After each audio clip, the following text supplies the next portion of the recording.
प्यारे विद्यार्थियों, आपका जो इंग्लिश का पेपर है उसके लिए हम सॉल्यूशन दे रहे हैं आपको, और इन सभी पेपर्स को ज़रूर पढ़ें जो आपके लिए अपलोड किए जा रहे हैं।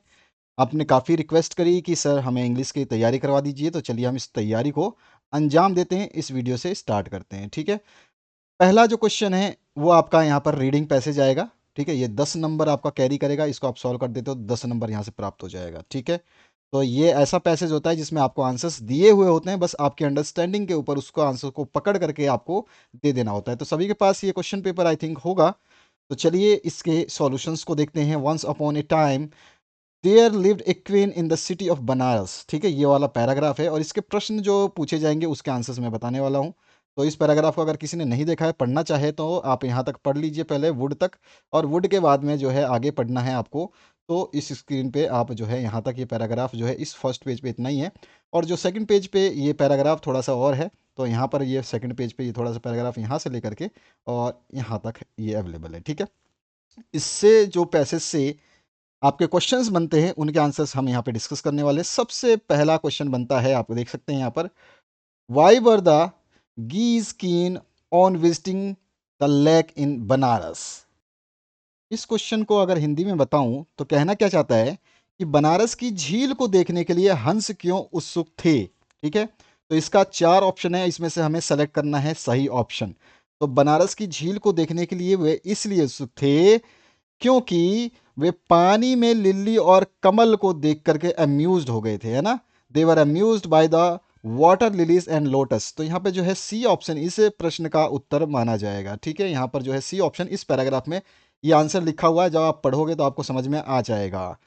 अगले प्रश्न की बात करूं तो दूसरा जो प्रश्न लिया गया है, पहला प्रश्न आपने देख लिया, ये पहला प्रश्न था आपका जो पूछा गया था। अब दूसरे प्रश्न की बात करें तो यहाँ देखिए, why did king approach the ministers. तो यहाँ सीधा सीधा बोल रहे हैं कि जो किंग ने मिनिस्टर को क्यों अप्रोच किया, why did king approach the ministers, ठीक है। तो यही प्रश्न में पूछा गया है। तो यानी कि राजा ने मंत्रियों के पास क्यों, मतलब क्यों गया या अप्रोच क्यों किया, राजा ने मंत्रियों को अप्रोच क्यों किया। तो इसका राइट आंसर क्या होगा, आप बिल्कुल पैराग्राफ अगर पढ़ चुके होंगे तो आपको आंसर भी पता होना चाहिए। तो ये जो है, ये इस पैराग्राफ का राइट आंसर अगर पैराग्राफ ने पढ़ लिया है तो in order to find out if a golden goose exist, ठीक है। वो किस लिए वो मतलब उसके इस राजा ने मंत्रियों को अप्रोच किया, यानी मंत्रियों के पास वो गया या फिर मंत्रियों को बुलाया।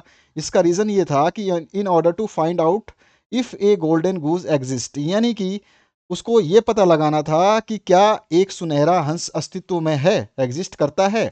तो इसका राइट आंसर फिर से यहाँ पर आपका जो है बी ऑप्शन जो है करेक्ट हो जाएगा। तो हम आंसर को टिक कर लेते हैं, बी ऑप्शन जो है इस क्वेश्चन का आंसर हो जाएगा। इसके बाद आइए नेक्स्ट पार्ट पे, थर्ड क्वेश्चन को देखेंगे हम।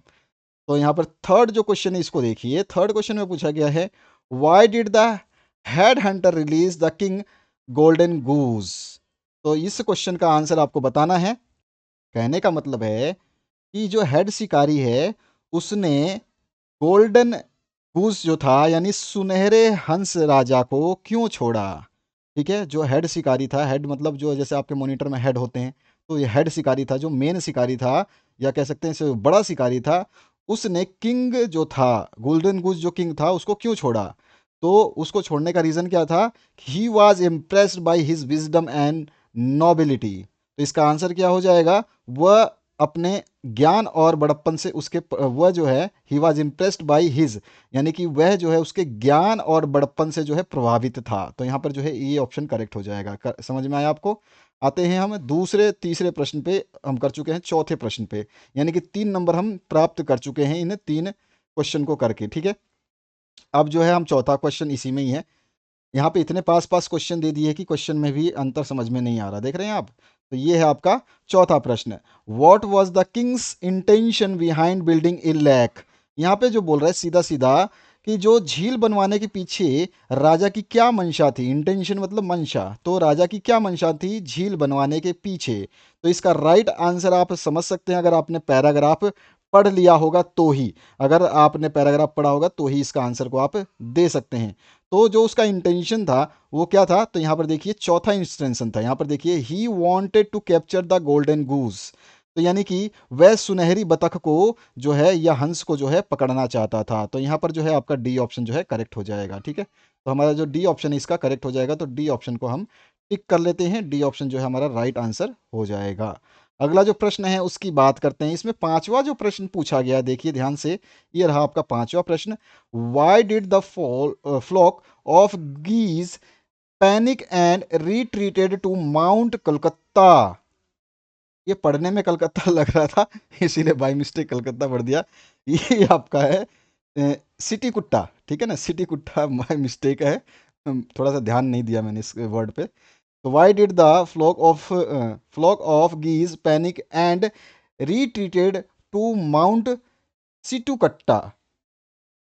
अगर हम इसको हिंदी में समझना चाहे तो यहाँ पे कह सकते हैं कि हंसों का झुंड जो था वो आतंकित क्यों हो गया और जो है सिटाकुट्टा पर्वत पर पीछे क्यों हट गया। तो यहाँ पर जो है इसका सही आंसर क्या होगा, अगर आपने इस पैराग्राफ को पढ़ा होगा तभी आप इसका भी आंसर दे पाएंगे, यानी कि आपको पैराग्राफ ढंग से पढ़ना होगा। तो there king the golden goose was captured.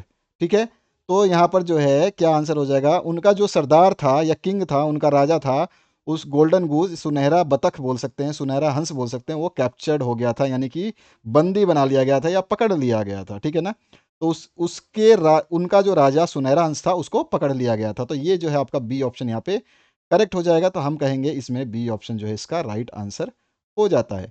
अगला जो प्रश्न है 6 नंबर, इसकी बात करते हैं। देखिए 6 नंबर ये प्रश्न पूछा गया है आपसे। अब यहाँ पे पूछा गया आपसे, what advice did the ministers give to the king? तो यहाँ पर सीधा सीधा बोल रहा है कि जो मिनिस्टर्स थे, जो भी मिनिस्टर्स थे, उसने राजा को क्या, या कह सकते हैं मंत्रियों ने राजा को क्या सलाह दिया। ठीक है, मंत्रियों ने राजा को क्या सलाह दिया। तो अभी अभी हमने पढ़ा था, to built a lake in order to attract the golden goose. ठीक है, उसने यही सलाह दिया था ना, उसने क्या सलाह दिया था, यहाँ देखिए, to built a lake in order to attract the golden goose, यानी कि सी ऑप्शन जो है सही हो जाएगा। तो उन्होंने, मंत्रियों ने राजा को यह सलाह दिया कि अगर आप जो है उसको आकर्षित करना चाहते हैं, किसको, हंस को, गोल्डन गूज को, तो सुनहरे हंस को पकड़ने के लिए जो है, अगर आप चाहते हैं स्वर्ण हंस को आकर्षित करने के लिए झील का निर्माण कराएं। ठीक है, तो ये जो है उन्होंने ये सुझाव दिया था, सी ऑप्शन करेक्ट हो जाएगा। अब आते हैं 7वें प्रश्न पे। यहाँ पर जो है, which of the following statement would best describe in the qualities of Sumukha? तो यहाँ पर देखिए इसका आंसर क्या होगा, इसको समझिए। और स्टेटमेंट जो है आपको यहाँ पर ऑप्शंस दिए गए, पहले तो आपको चारों स्टेटमेंट पढ़ने हैं, उसके बाद में इसके आंसर्स को देना है।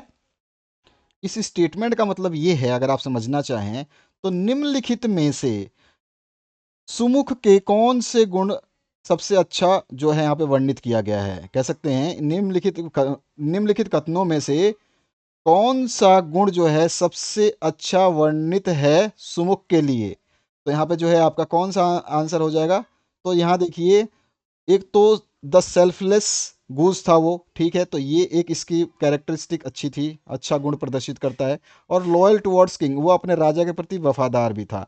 तो हम कह सकते हैं कि जो है ये निस्वार्थ हंस था, या आप बोलो बतख था। ठीक है, ये निस्वार्थ था और साथ ही साथ राजा के प्रति वफादार था। 2 एंड 3 स्टेटमेंट बिल्कुल सही है। ऑप्शन देखिए 2 एंड 3 के हिसाब से डी ऑप्शन जो है इसका राइट आंसर हो जाएगा। ठीक है, अब बढ़ते हैं हम इसमें। अगला जो आपका प्रश्न है जिसमें 8 से लेके 10 तक, choose the word which is most nearly the same in the meaning of the word asked, यानी कि आपको सिनोमियम बताना है, यानी समानार्थी शब्द आपको बताना है। और सबसे पहला यहाँ पे शब्द जो पूछा गया है, इसको देखिए, यहाँ पे पूछा गया है एक्सिक्साइट। एक्सिक्साइट क्या होता है? इस वर्ड का जो मतलब होता है, ये अत्यंत सुंदर होता है, अत्यंत सुंदर, एग्जीक्यूटिड। ठीक है, हम इसको क्या बोलेंगे, एक्सक्यूसिट। तो एक्सक्यूसिट का मतलब होता है अत्यंत सुंदर। और अत्यंत सुंदर का यहाँ मैं समानार्थी शब्द आपको दिखाई दे चुका होगा, वंडरफुल। तो यहाँ पर जो है डी ऑप्शन इसका करेक्ट हो जाएगा, इसका समानार्थी शब्द जो है वंडरफुल रहेगा। अगला जो है आप देख सकते हैं स्नेर। स्नेर का जो है आपको समानार्थी शब्द बनाना है। और स्नेर का मतलब होता है जो फंसाने का जाल होता है ना, उसको हम स्नेर बोलते हैं। ठीक है, स्नेर मतलब होता है फंसाने वाला जो जाल होता है, उसको हम स्नेर बोलते हैं। तो फंसाने वाले जाल का मतलब हो गया फंसाना, यानी ट्रैप करना, एक ही बात है। तो स्नेर का मतलब होता है फंसाना, ठीक है, या फंसाने वाला जाल। तो फंसाना मतलब हो गया ट्रैप। तो यहाँ पर जो है ए ऑप्शन ही इसका राइट आंसर हो जाएगा। और 10वां है डेजर्ट। डेजर्ट का आपको अच्छी तरह से पता है, डेजर्ट मतलब क्या होता है, आप बता सकते हैं आसानी से? डेजर्ट का मतलब होता है कि छोड़ देना, और छोड़ देने का मतलब होता है अबेंडन। अबेंडन जो है समानार्थी शब्द है इसका, इसका भी मतलब होता है छोड़ देना, किसी चीज़ को अधूरा ही रख देना। ठीक है, तो यहाँ पर जो है सी ऑप्शन करेक्ट हो जाएगा। हालांकि डेजर्ट का मतलब रेगिस्तान भी होता है, लेकिन रेगिस्तान का शब्द जो है यहाँ पर आपको इसका समानार्थी शब्द नहीं मिलेगा। तो डेजर्ट का जो दूसरा मीनिंग होता है मैंने आपको बताया कि छोड़ देना। ठीक है, और छोड़ देने का मतलब है अबेंडन। अबेंडन का भी मतलब होता है खाली छोड़ देना या फिर अधूरा छोड़ देना। अब दूसरा जो पैराग्राफ है, यहाँ पर आपको नोट्स मेकिंग करनी है। बहुत इंपॉर्टेंट आता है, जब नोट्स मेकिंग आती है ना तो हालत ख़राब हो जाती है बच्चों की, यार कैसे नोट्स मेकिंग करें। और सूटेबल टाइटल देखिए, आपको मेन पॉइंट पकड़ने हैं और उन पॉइंटों को जो है सीधा सीधा इस पर लिख देना है। तो मैं आपके सामने जो है इसके नोट मेकिंग को लिख देता हूँ ताकि आप लोग इसको देख करके याद कर पाएँ। तो यहाँ पर जो नोट मेकिंग है मैंने यहाँ पे डायरेक्ट कर दिया, क्योंकि नोट मेकिंग के लिए पूरा पैराग्राफ आप पढ़ोगे तभी जाके नोट मेकिंग बना पाओगे। और आंसर जो है नोट मेकिंग का मैंने यहाँ पे दे दिया। इसका टाइटल जो रहेगा ये रहेगा आपका टेलीविज़न। ठीक है, ये टेलीविज़न इसका टाइटल हो जाएगा। और जो चीज़ें बता रहा हूँ ध्यान से समझना, जब आप पैराग्राफ पढ़ोगे तभी आपको समझ में आएगा कि ये यहाँ पर देखोगे television, how does television affect our life, या फिर बोल सकते हो अफेक्ट ऑफ टेलीविजन्स। ठीक है, ये चीज़ हो गई, समझ में आ गया। अच्छा, अब जो है टेलीविज़न का यहाँ पे गुणगान हुआ है, तो बेनिफिट ऑफ टेलीविज़न आप बताओगे। ठीक है ना, इसमें हम जब आपका नोट्स बनाते हैं तो उसमें क्या मेरिट्स है, क्या डेरीमेरिट्स, क्या डीमेरिट्स है, क्या एडवांटेजेस हैं, क्या उसके और भी कुछ की पॉइंट्स हैं, वो चीज़ हम बताते हैं। तो यहाँ पे बेनिफिट्स बताओगे, और बेनिफिट्स के जो ये मेन हेडिंग हो जाएगा, और इसके नीचे आप सब हेडिंग जो लिख दोगे, बेनिफिट्स क्या क्या टेलीविज़न से आते हैं। जैसे मैंने दो तीन आपको बताने के लिए समझा है, अब इसके हिसाब से आप पैराग्राफ देख करके जब एग्ज़ाम में जाओगे तो आराम से जो है शांति से आप समझ सकते हो। अभी से तैयारी करिए बढ़िया तरीके है। और जो है इसके डिसएडवांटेजेस भी कुछ हो सकते हैं, तो डिसएडवांटेजेस आप देख रहे हो यहाँ पे लिखा गया है। इनके भी पॉइंट है, जैसे पहला पॉइंट है, दूसरा पॉइंट है, तीसरा पॉइंट है। तो हमको इन पैराग्राफ से यही देखना है कि टेलीविज़न का अगर ये पैराग्राफ है तो इसमें क्या एडवांटेज है, क्या डिसएडवांटेज है, कुछ रिलैक्स करता है या नहीं करता है, कितने समय हमें देखना चाहिए, ये सब चीज़ें जो है इसमें अगर बताता है किस समय देखना चाहिए, ये सारी चीज़ें हम जो है इस पे पॉइंट के अंदर डाल सकते हैं। ठीक है, नोट्स मेकिंग में यही होता है, ज़्यादा कुछ नहीं होता। नोट्स मेकिंग का मतलब होता है अपने दिमाग को लगाओ और जो है पैराग्राफ में से उन चीज़ों को छांटो जिनकी आवश्यकता एक बंदा जो दूसरा देखे तो इस पैराग्राफ को समझ जाए कि हाँ यार इस पैराग्राफ में ये चीज़ें दी गई होंगी। ठीक है, पैराग्राफ नहीं पढ़ने मतलब ये नोट्स मेकिंग का मतलब ये हो गया कि अगर मैं ये पैराग्राफ ना पढूं, सपोज करो मैं एग्जामिनर हूँ या फिर कोई भी दूसरा आपका दोस्त है, और वो जो है ये पैराग्राफ नहीं पढ़ना चाहता, लेकिन उसको ये समझ में आना चाहिए कि इस पैराग्राफ में आखिर दिया क्या है, तो आप केवल अपनी जो ये नोट मेकिंग बता रहे हो ना, इसी से वो समझ जाएगा कि भैया इसमें टेलीविज़न के बारे में बताया गया है, उसके कुछ एडवांटेजेस बताए गए हैं, कुछ डिसएडवांटेजेस बताए गए हैं, इसके अलावा और कुछ बताया है तो उसको भी आप मेंशन कर दोगे। ये क्लियर हुआ नोट मेकिंग। अब आप कर दोगे 100%, मेरे को विश्वास है। अब आप नोट मेकिंग जरूर करके आओगे। ठीक है, तो सेकंड क्वेश्चन आपको समझ में आ गया। तो नोट मेकिंग अगर आप उतारना चाहें या स्क्रीनशॉट लेना चाहें तो आप ले सकते हैं।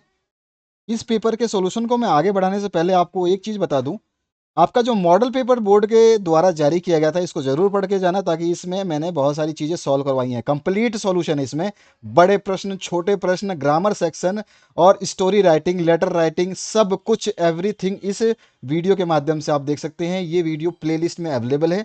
अगर आपको किसी को भी कोई प्लेलिस्ट नहीं मिलती है तो बिंदास होकर के आप कमेंट करना। और ध्यान रखना, कमेंट बहुत इंपॉर्टेंट चीज़ होती है। बच्चे जब तक हमसे कुछ पूछेंगे नहीं, हमको रिस्पॉन्स देंगे नहीं, तो हम आपको भी रिस्पॉन्स नहीं दे पाएंगे। आप समझ सकते हैं, व्हेन यू आस्क तो आपको सब कुछ मिल जाएगा। ठीक है, तो ये चीज़ आपको थोड़ा सा समझदारी रखनी है, और आपके हर विषय को मैं देने वाला हूँ, तो इसके लिए बिल्कुल प्रिपेयर रहें। और हर दिन आपको अपडेट मिलती रहेगी, 1.5 से 2 घंटे, 3 घंटे, 4 घंटे में आपको अपडेट हर सब्जेक्ट का मिलता रहेगा। उनको जरूर एक बार वॉचिंग कर लेना, यानी देख लेना। अगर स्टार्टिंग के प्रश्न ही आप सही कर देते हो, बड़े प्रश्नों की छोड़ो, मैं कह रहा हूँ, अगर आप छोटे ही प्रश्नों को सॉल्व कर देते हो तो पैटर्न इतना बेहतरीन बनाया गया है कि आप पासिंग मार्क्स तो वैसे ही ला रहे हो। तो डरने की, घबराने की, रोने की, चिल्लाने की ज़रूरत नहीं है। बड़े शांति से समझना है और समझदारी से आंसर्स लिखने हैं। कभी भी कोई चीज़ रटने का प्रयास मत करना, रटोगे तो आपका नुकसान निश्चित ही होगा। तो रटना नहीं है, बिल्कुल समझना है कि ये चीज़ बता रहा हूँ, ऐसे लिखना है और वैसे लिखना। उसके बाद आप लिख के आओ, और गारंटी देता हूँ आपके नंबर ना बने, और आप अगले समय मेरे को जब आपका एग्जाम हो जाएगा तो आप मुझे विश्वास से कमेंट करके बताओगे कि सर आपने जैसा बताया था वैसा हमने किया, और मुझे अब रिलैक्स महसूस हो रहा है कि हाँ पेपर जैसा था उससे भी बेहतरीन मैं करके आया हूँ। ठीक है, ये चीज़ आपको ध्यान रखनी है। चलिए बढ़ते हैं सॉल्यूशन के ऊपर। तो नोट मेकिंग तो आपने समझ लिया, और जो वीडियो मैंने अभी बताया उसको जरूर देख लेना, जो मॉडल पेपर मैंने कंप्लीट सॉल्व करवाया आप लोगों का। ठीक है, अब आते हैं हम आगे, जो आपका नेक्स्ट क्वेश्चन है उसकी तरफ बढ़ेंगे। ठीक है, और जहां जहां क्वेश्चन की रिक्वायरमेंट होगी, जो जो क्वेश्चन आपको बताने होंगे वो चीज़ मैं आपको बताता रहूंगा। यहाँ पे देखिए, you are Harsha, sport secretary of your school, write a notice for your school notice board about the sports meet to be held in the next week. तो मैं आपको ये चीज़ें, मैं आपको अभी आपको जो है ये चीज़ देने वाला हूँ, उसको आप सब कुछ पढ़ लेना, इनमें से सारी चीज़ें मैं दे दूंगा। ठीक है, मैं ये सारी चीज़ें जो है ना अलग से दे रहा हूँ, उसको स्क्रीनशॉट लेते जाना और पढ़ लेना, तैयार कर लेना, कोई इशू नहीं है, टेंशन फ्री हो गए आप। ये जो प्रश्न देख रहे हो ना आप, इसमें से सारे प्रश्नों के आंसर मैं देने वाला हूँ, तो इन प्रश्नों के आंसर आप वहाँ से देख लेना। ठीक है, वो दूसरे वीडियो में हम बात करेंगे, इस वीडियो में केवल मैं इस प्रश्न पत्र की बात कर रहा हूँ। तो चौथा प्रश्न, पांचवा प्रश्न सेम है, और इन सभी के आंसर्स मैं आगे देने वाला हूँ। ठीक है, जो भी आपका चाहे आर्टिकल राइटिंग हो, शॉर्ट पैराग्राफ हो, और जो आपने मॉडल पेपर नहीं देखा है उसको देख लेना, उसमें सारी चीज़ें इस तरह की करवाई गई हैं, समझाई गई हैं कि इनको कैसे कैसे करते हैं, कैसे कैसे लिखते हैं, कहाँ पे क्या चीज़ आपको नोटिस करनी है, कौन सी चीज़ नहीं लिखनी है, कौन सी चीज़ लिखनी है, वो सारी चीज़ें उसमें बताई गई है। समय आपके पास बिल्कुल कम है, आप जितना हो सके अपने आप को तैयार कर लें। आ जाइए यहाँ पर, जहाँ पे आपका फिलअप्स आता है, फिलअप्स की हम बात कर लेते हैं।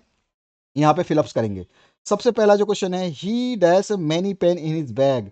तो यहाँ पे क्या किया है, यहाँ पे देखिए ही डैश, तो यहाँ पे आ जाएगा ही हाइड माई पेन मैनी, मैंने बोल दिया था, देखो बात करते करते मैनी नहीं है, यहाँ पे माई है। He hide my pen in his bag, तो यहाँ पे हाइड जो है इसका राइट आंसर क्या होगा, हाइड होगा, तो यहाँ पे आपका हाइड ऑप्शन जो है ये करेक्ट है। ठीक है, अगला जो प्रश्न है इसमें देखिए, how dash times have you, times आ गया, हैव यू विजिटेड शिमला, तो हाउ मैनी टाइम्स आएगा, यहाँ पे क्या आएगा, हाउ मैनी टाइम्स।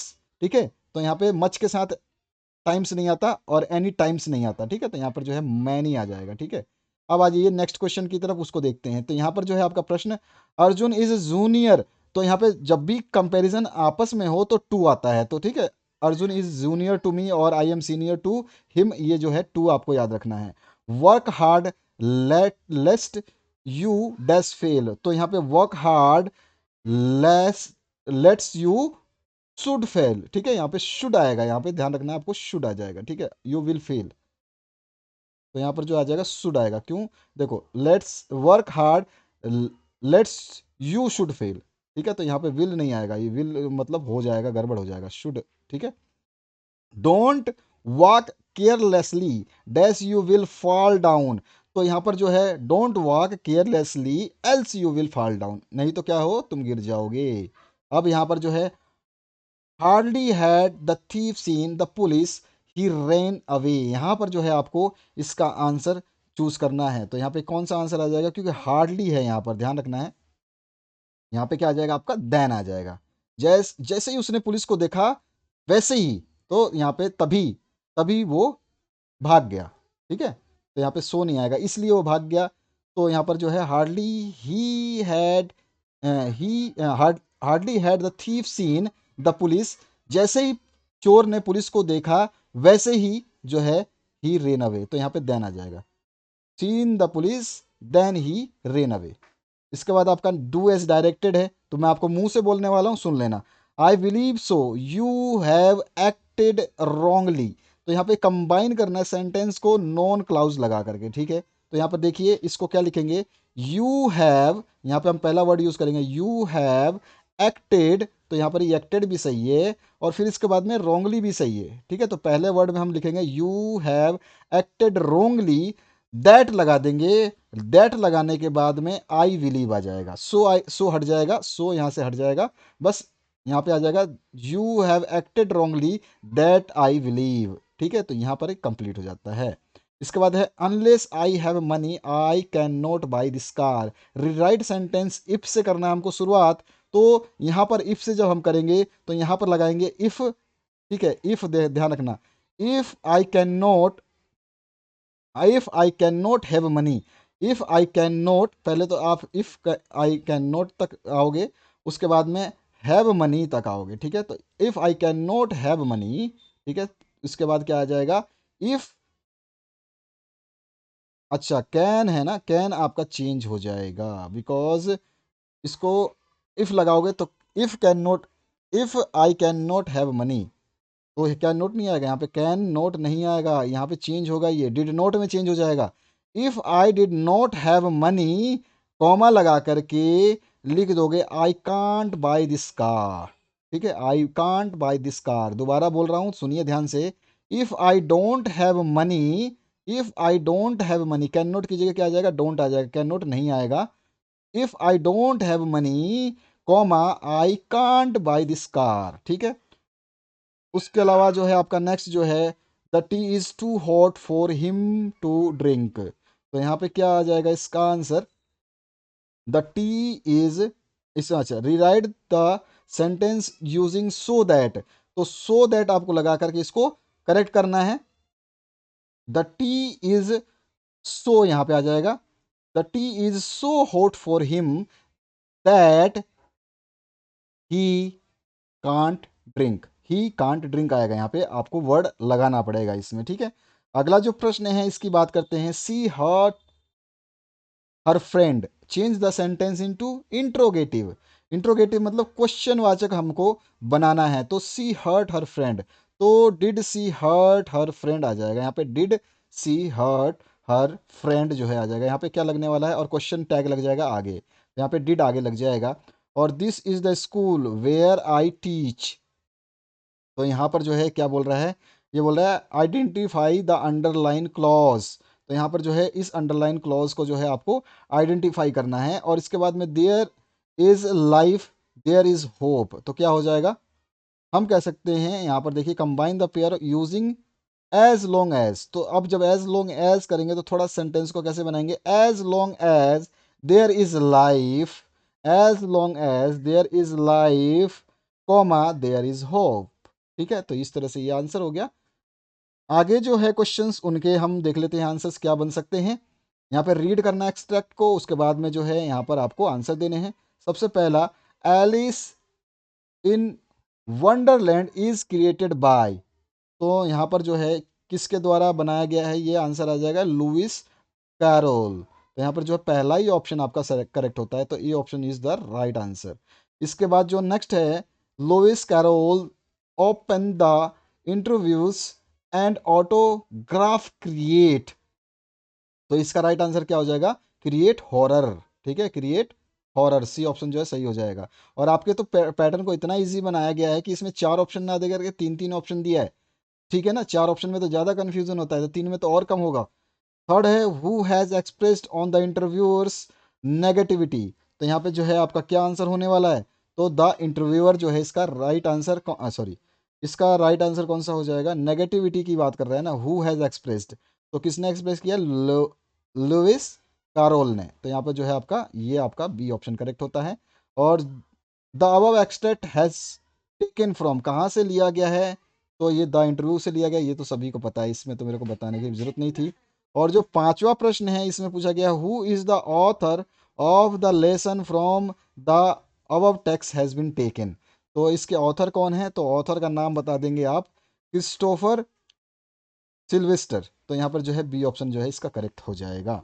अगला जो क्वेश्चन है उसको भी डिस्कस कर लेते हैं। क्वेश्चन नंबर 9 देखिए, read the following extract and answer the questions that follow. तो यहाँ पर जो है आपका ये ए सेक्शन है, इसको आपको रीड करना है। और उसके बाद जो है name the poem and the poet of the above extract. तो यहाँ पर जो ये टेक्स्ट दिया गया है, इसका पोएट का नाम और पोएम का नाम बताना है। पोएम तो है रोड साइड स्टैंड, आपको सभी को पता होगा। और इसके लेखक जो हैं या पोएट जो हैं वो रॉबर्ट फ्रॉस्ट हैं। ठीक है, what do the followers of cities in a road side stands refer to. किसको रेफर किया गया है, यहाँ पे 4 ऑप्शन है, तो आंसर हो जाएगा द प्लेजर्स ऑफ सिटीज। तो यहाँ पर जो है डी ऑप्शन करेक्ट हो जाएगा। अगेन जो इसका थर्ड पोर्शन पूछा गया, what is a road side stand in the poem. तो यहाँ पे क्या इसको रेफर करता है road side stand, is said outside A road side. ठीक है, एक सेड मतलब होता है, सेड मतलब होता है जैसे टिन टिन डाल के रहते हैं ना, उसको बोलते हैं सेड। ये हो गया आपका आंसर। अगला बी पार्ट भी देख लेते हैं, उसके भी आंसर समझते हैं। तो बी पार्ट देखिए, ये आपका फिर से पैराग्राफ है, इससे रिलेटेड क्वेश्चन है। 4-4 अंक आप यहाँ से हासिल कर रहे हैं, यहाँ से 3 अंक आपने हासिल कर लिए। अब आप अंक जोड़िए कि आपने अगर इतने प्रश्न कर लिए तो आप ऑटोमेटिकली जो है पासिंग मार्क्स क्रॉस कर चुके हैं। तो यहाँ पर जो पहला क्वेश्चन है, who is I in the above lines. तो अबव लाइन में जो आई कौन है, तो आई जो है वो द टाइगर है। तो यहाँ पर जो है आपका द टाइगर किंग जो है यही ऑप्शन करेक्ट हो जाएगा। उसके बाद में who spoke at the age of 10 days, तो यहाँ पर जो है हु स्पोक तो age age of the 10 days, तो यहाँ पर जो है A tiger king, the tiger king answer आ जाएगा। फिर से ए ऑप्शन सही है। और what is the royal infant want to know, royal infant क्या जानना चाहता था, तो the exact manner of his death, ठीक है, वो एग्जैक्ट मैनर किस तरह से वो मरेगा अपनी मृत्यु के बारे में जानना चाहता था, तो ये डेथ वाला आंसर आ जाएगा। इसके बाद देखिए फाइंड आउट द सिनोनियम, यानी कि समानार्थी शब्द, अटर का समानार्थी शब्द क्या होगा, तो आंसर हो जाएगा टू स्पीक, ठीक है। तो ये ऑप्शन फिर से यहाँ पे करेक्ट हो जाता है आपका। तो इन सब चीज़ों को थोड़ा सा आपको जैसे मैंने बताया इस तरह से करने हैं, और बाकी मैं आपको क्वेश्चंस दे रहा हूँ, उनको आप तैयार करिए। जरूर देखिए, उनमें सारे सॉल्यूशंस आपको मिल जाएंगे। आपके इवन मैं किताब के भी क्वेश्चंस दे रहा हूँ, उनको फटाफट देख लीजिएगा, वो बेहतरीन रहेंगे आपके लिए। बाकी ये क्वेश्चन पेपर आपने देख ही लिया, इसके क्वेश्चंस आपने कर लिए होंगे। जो भी ये बुक से ये क्वेश्चंस जो हैं इनके भी आंसर्स मैं देने वाला हूँ, जो दूसरा वीडियो आएगा उनमें सब हम आंसर्स को डिस्कस करने वाले हैं। आपके ऊपर डिपेंड है कि आप कितना पढ़ पाते हैं। तो चलिए हम बढ़ते हैं अपने नेक्स्ट पार्ट की तरफ, और इसके सारे सोल्यूशंस आपको मैं उन पार्ट में दे दूंगा, ठीक है। तो ये आपका जो है यहाँ पर क्वेश्चन जो है ख़त्म हो जाएगा। आगे जो पेपर है यही आपका एंड है। और प्लेलिस्ट जरूर विजिट करिए जिसमें आपको सब कुछ मिलेगा।